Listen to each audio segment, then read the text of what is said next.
We have a very special show tonight. We're discussing the transgender community. I mean, you hear opinions on the news, social media, but what is it really like? We decided to invite some ladies over to tell us what it's like to walk in their shoes and feel their bodies. Plus, we've got Dr. Sex Fairy in the building again because she offers hormone therapy, so she knows a thing or two. Let's get into it. Yeah, what's up for a nightcap? Chill, you know, kick back. Welcome to the Nightcap. It's your girl, Carolina Sanchez, and here with me is Dr. Sex Fairy, Dr. Bawa. Thanks for coming back to the Nightcap. We love having you. Thank you. I love being back. Yes, and on our couch, we've got Daniela, and we've got a friend, Barbie Braxton, who's been here many a times, but this time we're gonna talk about your journey as transgender women. So what was it like knowing for the first time that you were in the wrong body? I feel like I always kind of knew since I was younger, but I didn't really have a name for it. You know, you just kind of know, like when you'd be in gym class and they'd be like, boys over here, girls over here, and you're like, I don't really feel right going over there with those people that aren't me. So I kind of always knew, but it wasn't until I was older where I was like, okay, there's a name for it. I'm not crazy. I knew there was something there like all along. Yeah. What was it like for you, Barbie? Believe it or not, before I could talk, I knew I was in the wrong body. I knew I was a little girl before You could communicate. I could communicate. Wow. So even just me going back to remember, just even as far as 2, 3, that I was a little girl.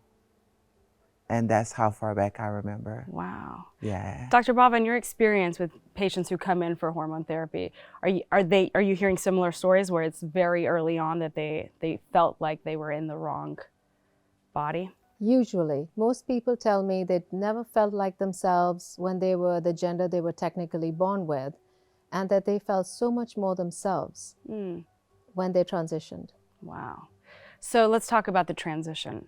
When did you guys make the decision like, okay, I'm gonna actually do something about this, the fact that I don't feel like what I was born as and have been identified as for so long, it's time to do something? So I started knowing that I was transgender around 12 to 13 years old.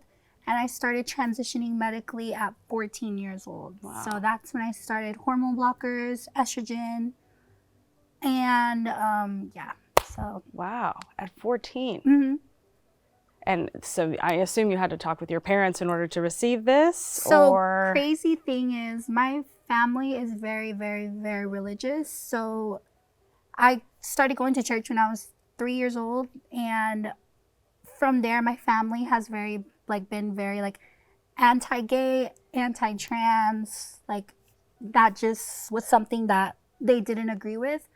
But at 14, I already was identifying as who I am, and I started getting hormones actually from a friend of mine who was also transgender. Oh, so, wow. Yeah, so they didn't agree at all. They would never have let me start hormones, period.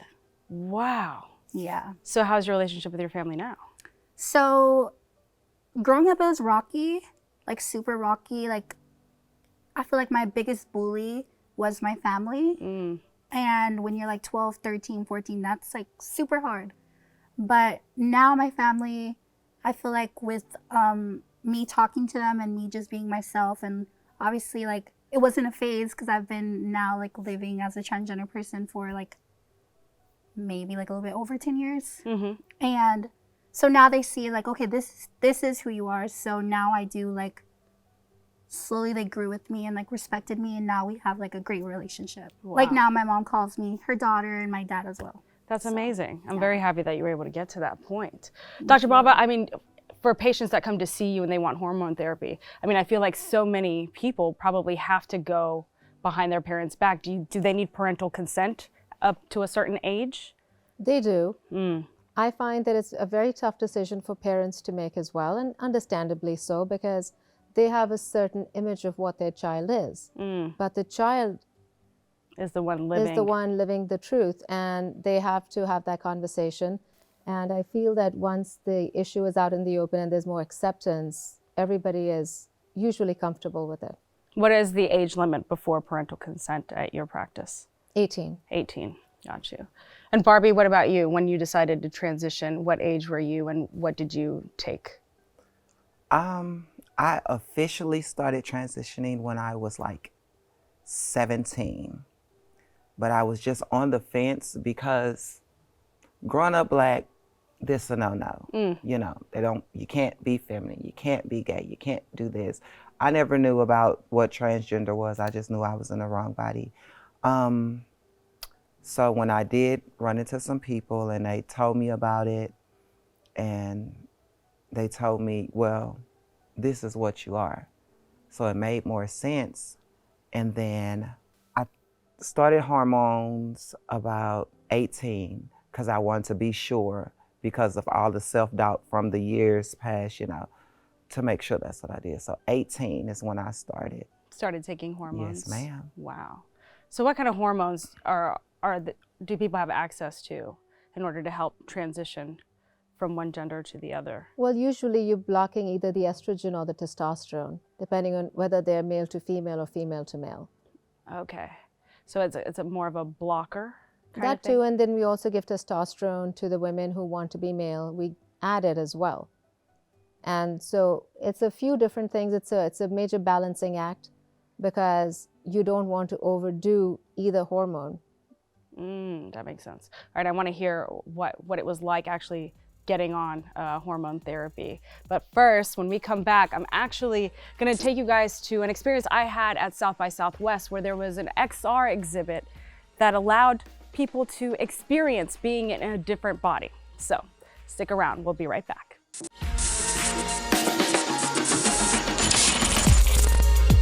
All right, so we're here with Cameron, who's behind Body of Mine here at the XR exhibit at South by Southwest. So what can I expect?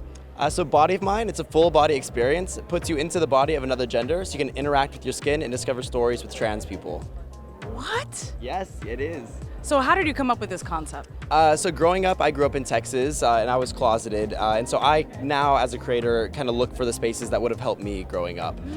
So in my journey with XR, I'm always looking for how we can combine intimacy and queer identity with technology. What have you noticed the response has been so far to this? It's been amazing. It's been it's really special seeing people through all the friction of VR, crying in a headset. It's a really special thing to see.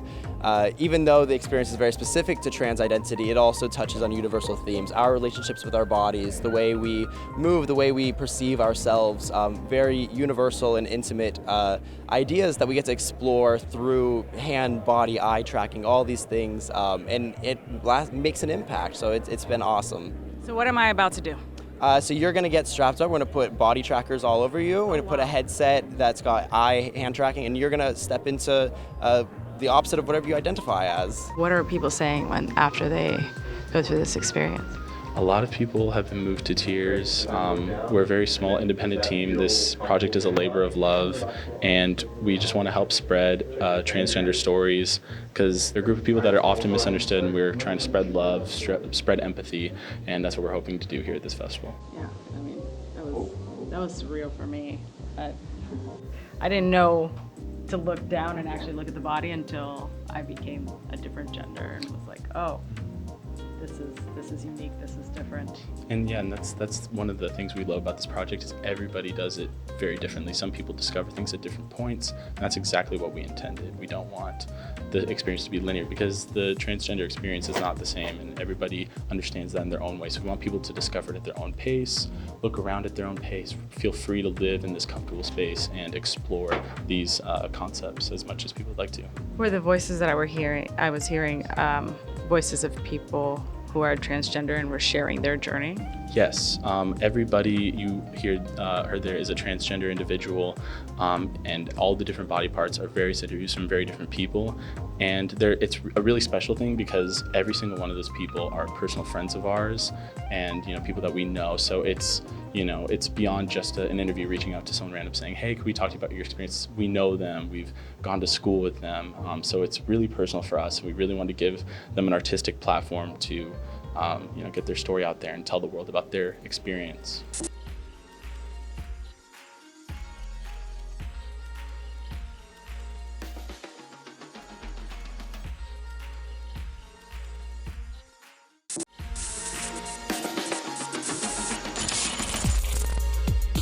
Welcome back to the Nightcap. We've been talking about what it's like being transgender and the process you have to go through to transition. With me, we've got Dr. Bawa, also known as Dr. Sex Fairy, Daniela, and Barbie Braxton. And before I took you guys to South by Southwest for that experience, we were talking about taking the hormones.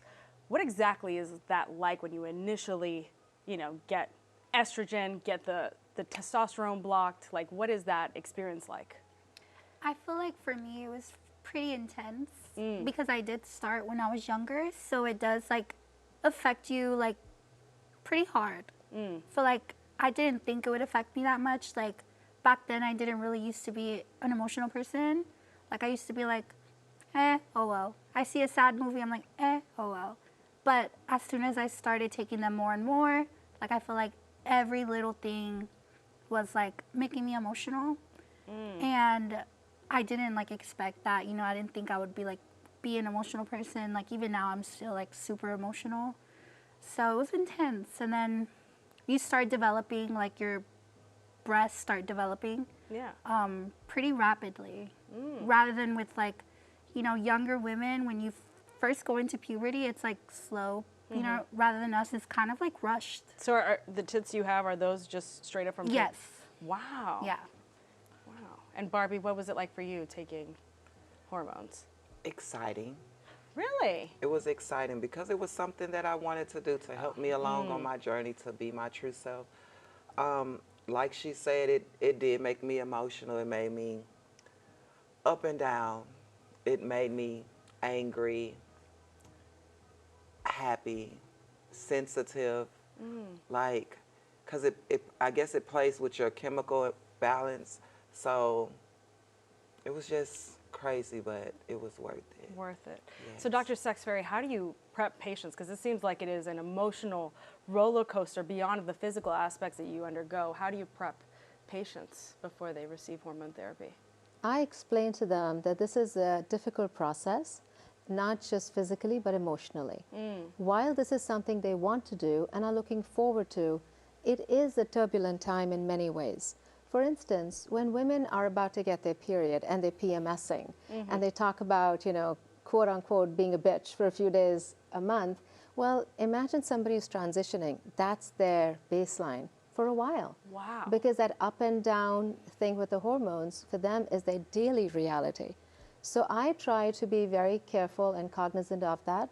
I'm very conservative in how I start the hormone therapy. While we know where they want to be, there's a safe and more emotionally stable way to get there. And that's how I like to do it. So I tell them this is going to be tough, but think of the big picture, think of where you're headed eventually. And I think that does help my patients. I also tell them about the pluses and the minuses of therapy. For instance, they're happy usually when they're transitioning to female, when their voice starts to thin. They are happy when their breasts start to develop.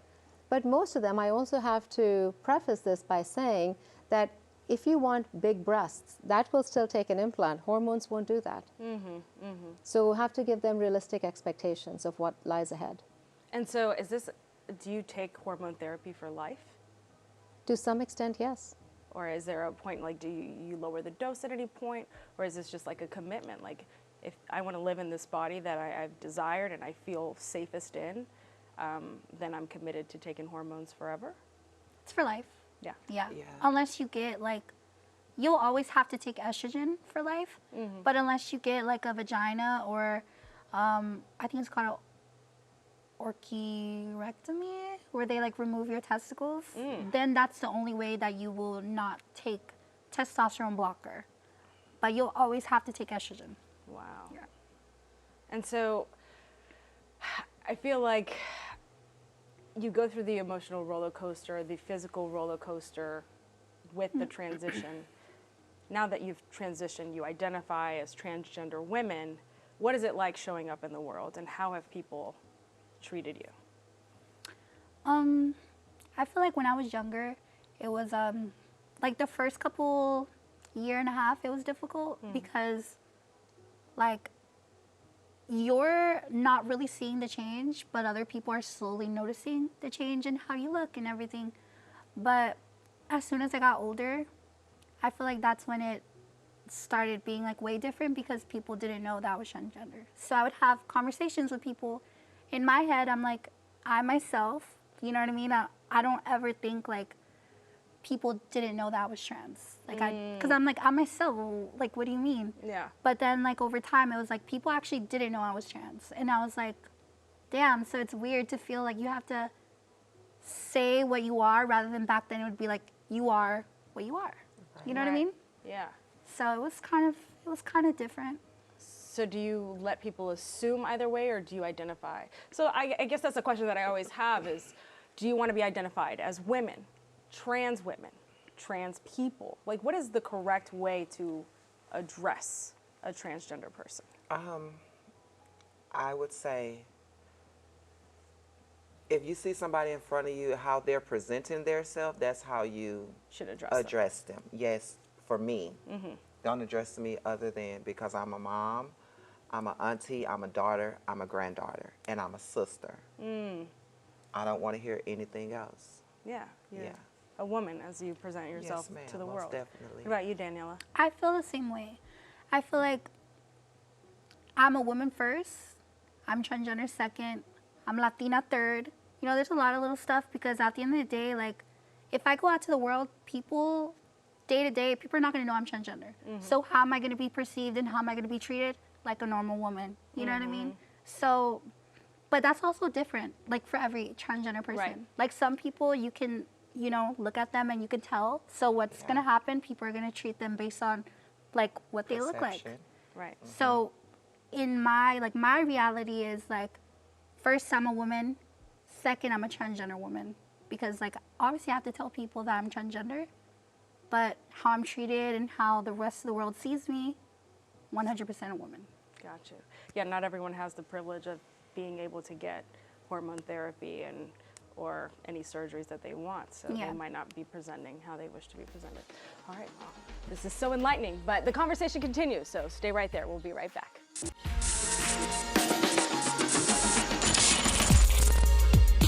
Welcome back to the Nightcap. We've been discussing the journeys that transgender people undergo when they're transitioning, or sometimes, as Dr. Bawa just brought up, when they decide that they're not going to transition, they're comfortable in their bodies, they just identify as a different gender. Is that what you find some patients come in and they seek therapy, hormone therapy, and they realize, you know what, maybe this isn't for me? There's a whole spectrum. Some people always know that they want to be physically and visually female. So some people want gender reassignment surgery. Some people have no interest in that. They just want to be seen as a female, they want to feel female, but they don't really get too upset if they have a penis. Gotcha. Some patients will come in and they will say, I don't mind having a penis, but I don't want erections. Gotcha. They want to be chemically castrated. Okay. Oh, wow. That sounds painful. No, it's not. Oh, it's not painful? Okay. That's the least painful way to do it, actually. Oh, is it really? Because there's no surgery. Wow. Ladies, have you undergone, what is it called, gender reassignment surgery? I'll never tell. Okay. Gotta subscribe to find out. And I feel the same way. Okay. Gotta subscribe to find out.